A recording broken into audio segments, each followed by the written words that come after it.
ভারতের বিলোনিয়া সীমান্ত শহরের বিপরীতে দক্ষিণ ত্রিপুরা বরাবর মুহুরী নদীর তীরে আরও একটি বড় বাঁধ নির্মাণ করছে বাংলাদেশ সরকার।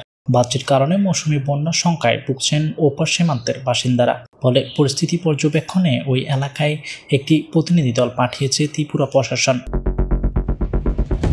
ভারতের সংবাদ মাধ্যমের প্রতিবেদন অনুযায়ী ওই বাঁধ নির্মাণের মাধ্যমে ভারতীয় সীমান্তের বাসিন্দাদের মধ্যে উদ্বেগের সৃষ্টি হয়েছে। তাদের আশঙ্কা, বন্যার সময় গ্রামগুলোতে বন্যার সৃষ্টির কারণ হতে পারে এই বাঁধটি। এজন্য নির্মাণস্থলে পর্যবেক্ষণের জন্য রোববার উচ্চ পর্যায়ের একটি প্রতিনিধি দল পাঠিয়েছে ত্রিপুরা রাজ্য সরকার, যার নেতৃত্ব দিচ্ছেন ত্রিপুরা পাবলিক ওয়ার্কস বিভাগের সচিব কিরণ গিত্তে। ইতিমধ্যে গ্রামবাসীর সঙ্গে দেখা করার পর বিলোনিয়া পৌরসভার চেয়ারম্যান নির্বাচিত প্রতিনিধিদের সঙ্গে বৈঠক করেছে প্রতিনিধি দলটি।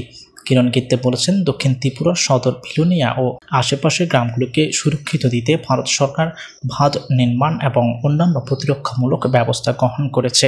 চলিত বছরের জুন মাসের মধ্যে মেরামত ও নির্মাণের সব কাজ শেষ হবে। কাজ চলবে 24 ঘন্টা ধরে।